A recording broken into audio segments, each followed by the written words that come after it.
पता है, बहुत सारी ऐसी पत्नियां होती हैं घर में या माएँ, जिन्हें है ना अपने पति का बड़ा मोह होता।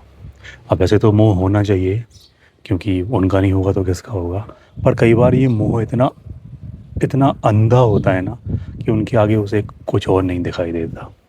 वो उस मोह के अंधेपन में सब कुछ दरकिनार कर देती। घर परिवार, रिश्ते नाते भी, यहाँ तक कि अपनी औलादों को भी अलग सा कर दिया जाता, उनसे कुछ पूछा ही नहीं जाता। वो इंसान सबसे ज़रूरी हो जाता। वो चाहे कुछ भी करे, वो सही मान लिया जाता। वो चाहे कुछ भी बोले, वो सही मान लिया जाता। उसकी कोई बात नहीं टाली जाती और उसकी कोई बुराई नहीं सुनी जाती। और ये बहुत कॉमन है।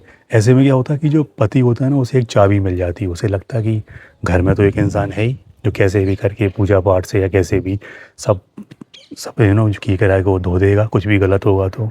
और कहीं से अगर बाहर से कोई बात आएगी तो वो ले लेगा। और ऐसा हर घर में होता, हमारे घर में भी था। हमारी माता जी के लिए उनके पति देव सर्वोपरि थे। उन्होंने कभी किसी की नहीं सुनी उनके आगे। वो मतलब मेन थे, वो हम लोगों को सबको पीछे कर देती थी। अब ये एक समय तक तो ये ठीक रहता, लेकिन एक समय के बाद ऐसा लगता कि जैसे ये बहुत ज़्यादा हो गया, अंधापन चल रहा है। क्योंकि वो पति जो होता है ना, वो फ़ायदा उठाता। वो फिर वो यहाँ वहाँ मुँह मारते घूमता, उल्टी सीधी हरकतें करना, झूठ बोलना। और उन्हें पता है कि घर पे तो एक बंदा है ही, वो सब सँभाल लेगा।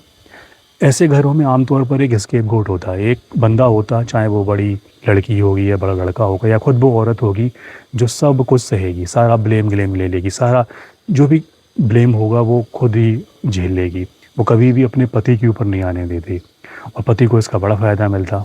पति अपना लगा रहता। और आमतौर पर मोह है तो मोह तो टूटेगा, लेकिन दिक्कत ये है कि जब तक ये मोह टूटता है ना, तब तक बहुत देर हो चुकी होती। इतनी देर कि कई तो लोग निकल चुके होते, कईयों का जीवन ही ख़त्म हो चुका होता, तब ये जाके मोह टूटता, तब जाके ये बुद्धि आती। हमारी माता जी को भी बड़े अंत समय में ये समझ में आया था कि यार कुछ ज़्यादा ही मोह हो गया। क्योंकि पतिदेव जो हैं वो मतलब वो उनकी महत्वाकांक्षाएँ बहुत ज़्यादा हैं। और ये बहुत कॉमन है। आमतौर पर जो इंसान आपको बहुत ज़्यादा तवज्जो देगा, बहुत ज़्यादा सम्मान देगा, आप उससे दरकिनार ही करते हो।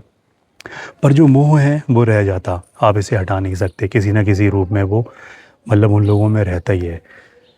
पत्नियों के केस में हमारे यहाँ समाज में ऐसा होता है कि क्योंकि ऑप्शन नहीं है कोई उनके पास, तो डिपेंडेंसी है, तो वो कहाँ जाएँ, तो वो उसी में फंसे रहते। और इसीलिए उन्हें उनको बहुत ज़्यादा तवज्जो देनी पड़ती। पर उस तवज्जो में जब आप अपने घर के लोगों को, अपनी औलादों को भी दरकिनार कर देते ना, तो वो बहुत प्रॉब्लमेटिक हो जाता। और उसका खामियाजा आपको तो भुगतना ही पड़ता है, आपकी औलादों को भी भुगतना पड़ता।